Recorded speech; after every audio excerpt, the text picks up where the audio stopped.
Hi, my name is John and this is Business Focus.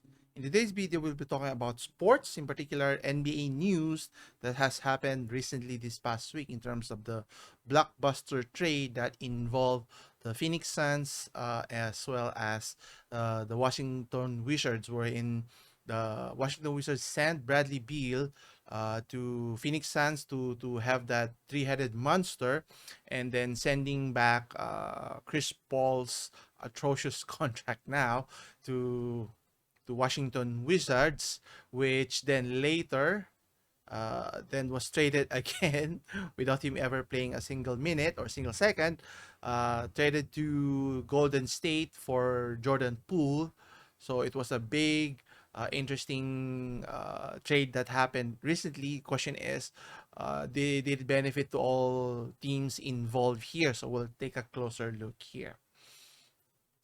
So in this article, clutchpoints.com, it mentions the Bradley Beal blockbuster trade between the Suns, Wizards, and Wizards finalists after Chris Paul trade agreement with the Warriors. So as you can see here, it's a very interesting, significant aspects. Now there are a lot of rumors in terms of the free agency.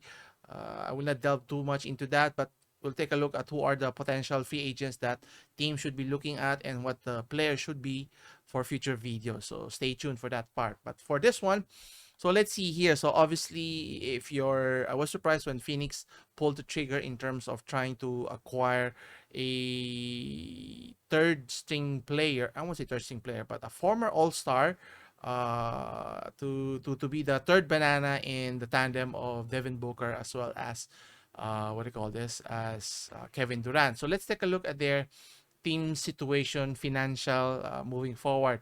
Was this the best deal for Phoenix? So let's take a closer look. So you can see here in terms of their payroll. So for last year, you have Kevin Durant at age 34. So by the time he finishes his contract, he'll be 38. So you have a small window here, which I think was the main point of pulling the trigger here, even though they're eating up a lot of salary for acquiring Bradley Beal here. And then you have Devin Booker is on the rise, reaching his prime. So the next 5 years. So you want to maximize that. And then you have the abysmal DeAndre Ayton, which I think is going to be traded in the near future because of his lackluster performance in the recent playoffs for the past few seasons. And then obviously Chris Paul has already been traded. And then you also have Landry Shamet being traded as well, so leaving you with Cameron Payne. So the problem here is even though you have a very strong starting lineup, not a complete lineup at that part, could be problematic. So you can only fill in the rest of the roster with minimum contracts, which is would be difficult and would be taxing on your top three players to perform each night. And if you do the math, to win each game for an 82 game season, you need to score at least 100, 110, 120 points to guarantee a win. And if you divide it for those three players, they need to score at least 30 points amongst each other, and that's only getting you 90 points each game. So you need still capable, competent players to fill in the rest, so you can even reach, or overwhelm the opponents. And looking at the roster here, they're all focused on offense rather than defense. So we'll see if it would work out here. And obviously, if you look at Washington Wizards side, why would they trade one of their marquee players or best players, Bradley Beal? So if we were to look at their financial situation, so you can see here he's getting paid, close to 40-50 million dollars for the next 3 seasons with a player option, which I think is going to pick up similar to Russell Westbrook's at the end of the contract. No one's going to pay you that amount anymore moving forward, so you want to capitalize on that. But if you look closely, the trade made sense because their team is a non-play of contending team, and you have free agents, which we'll discuss later on. Kristaps Porzingis, which was traded to what do you call this, to the Boston Celtics, which is a pretty important trade for the Celtics because they're trying to capitalize on the window, which we'll discuss in a bit also. And then you also have free agent Kyle Kuzma trying to think that he's worth double or triple the amount that he's getting paid now. That's why he opted out in his player option, so he can get paid 20 to 30 million. Is he that valuable, coveted? We'll see if there's a team willing to spend that amount for a third tier player or scorer for championship team here. But I think for the Wizards, it's a big win for them because they were off the books from the different players, the free agent as mentioned, and then you have Bradley Beal here, which they can reset their team and start the rebuilding process here, which is getting draft picks and having now having traded away Chris Paul again, and then getting back Jordan Poole to start the rebuild process and see where they can go moving forward with the recent concluded NBA draft. And then moving forward, we'll see what direction will the Wizards take into account. Now, on the other hand, so in the three-team trade where Chris Paul was recently traded, so why would Golden State trade for a Chris Paul, an aging guard, which doesn't make sense for the team, which is an up and down team? Obviously, you'd prefer to hold on to Jordan Poole, which is a younger player, which played miserably in the recent playoffs. So let's take a look at their roster and their financial situation here. So if we look at here, so you have Stephen Curry at 35, so he still has 3 years in his contract. Now, I'm assuming he can still play at a high level 1 to 2 years, and best case scenario 3 years and beyond. But he's the only one who's able to play at a high level still. And then you have Klay Thompson, is going to be a free agent next season. Is he worth still $40 million? He's already declined in terms of his because of his injury now. Kudos for him for being able to come back from a major injury for the past 2 seasons, previous 2 seasons, and then coming back for the next 2 seasons and being able to play at an all-star level, a high caliber player, but not an elite level that he used to do before the injury here. So is he worth the money? I think so. Maybe you could match that next contract in line with Stephen Curry before he retires. Now the big question here is, now you still have Andrew Wiggins with his new contract at his prime and a manageable salary. The big question is, I think this is the key question, which is Draymond Green, which is already reaching in the early 30s to the mid 30s, and he's now a free agent. So he wants a new contract. Should he get a new contract? Yes. But the question is, what's the amount that he should be paid?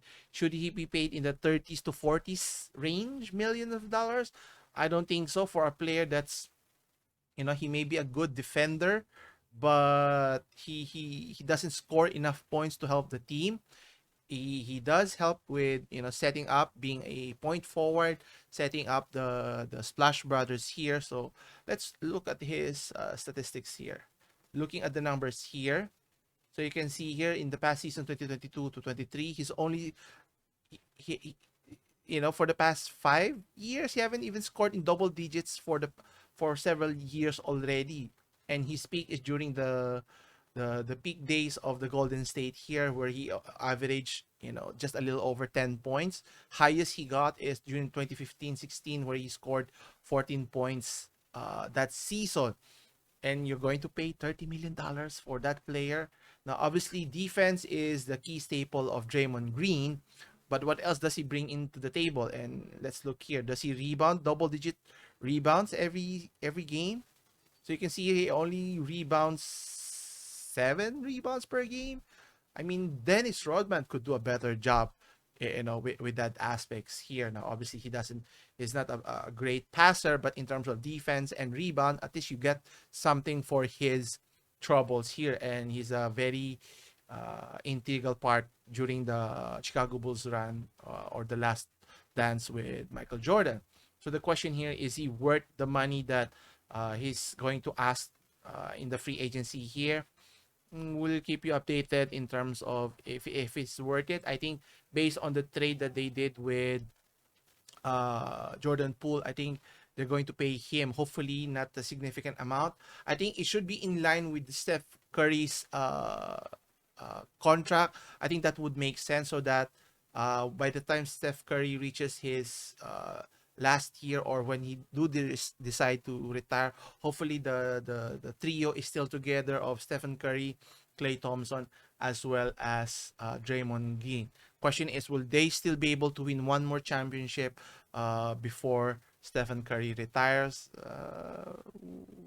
We're not sure. So we'll see here. But lastly, we'll take a look at Boston Celtics' current scenario here. So, what necessitated them in trading for Kristaps Porzingis? And obviously, their contract situation is slightly different, but an interesting one. Obviously, they have the two-headed monster of Jaylen Brown as well as Jason Tatum. But the interesting part here, so if you were to look closely, both of them are still in their, reaching their prime, so they haven't reached their ceiling yet, so they're on the ascent. But the question here is, they need some help, because obviously outside of the two main stars, you have Al Horford, who's already in the decline, so more on a supporting role rather than a starter. Then you have the injury riddled Malcolm Brogdon. So, and then you have Marcus Smart, which was recently traded to the Memphis Grizzlies. Was it necessary? Because so that they can get the contract of Kristaps Porzingis, which was, as mentioned earlier, is a new free agent. Not say a free agent, but holding that player option so that he can be traded. So you're left with Derek White here, who's their sort of six-man off the bench scorer here.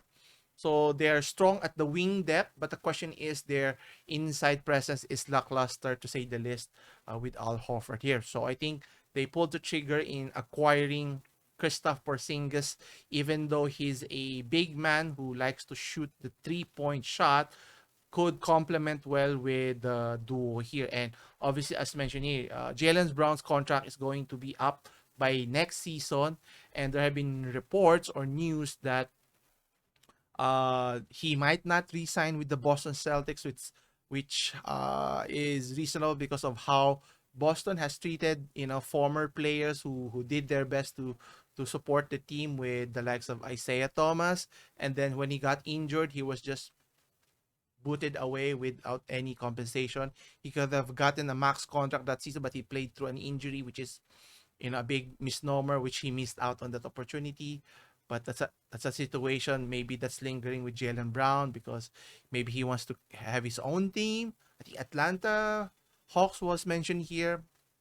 Maybe not. But again, for the next season, I think they're primed to make another run for the championship here, and that I think that's their best chance, if and when Jaylen Brown do decide to part ways, so that when Porzingis' contract is also up for a new contract, if they do win a championship, they can extend their contracts, and maybe Jaylen Brown would stay with the Boston Celtics here. Who knows? But they still need depth. Now they have still Robert Williams under for several more years, which I think it's an up and comer, but he has no offense, more on defense here. So that's why having Porzingis down low to help with the scoring, the triple threat of the Jaylen Brown and Jason Tatum is very important here. But outside of that, they don't have anyone else. Are you asking Peyton Pritchard to help out? I don't think so. And outside of that, they don't have anyone else to help out. Now, you have Danilo Gallinari, is already a free agent, so I don't think he'll be coming back. So they need to find players to fill in the rosters.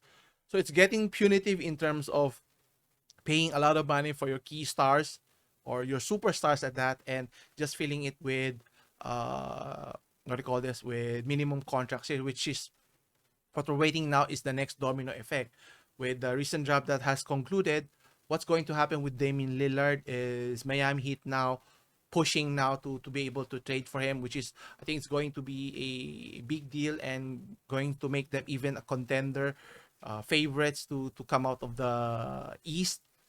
We still have to wait with the situation with Milwaukee Bucks, with the free agent scenario for Chris Middleton as well as Brook Lopez here. So we'll see how that develops. So we'll discuss that in future videos. So I'll keep you posted on that part.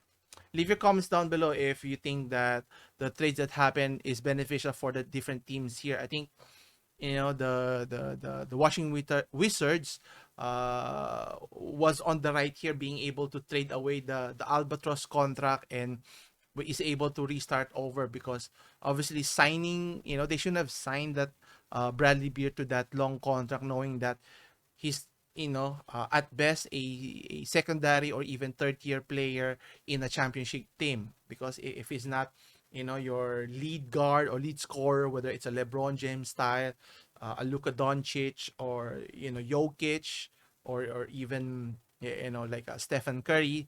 Obviously you pay top dollar for your superstars, but and everyone else, obviously you pay them a lower tier that's more manageable. Otherwise it's going to be punitive in terms of your the tax penalty that they have to pay. And that's why I think even Golden State is not immune. They say they're willing to pay for that for that extra money to be contenders, but based on their actions, that's not the case here anymore. So we'll see how these things develop in the free agency period here. So stay tuned for that one.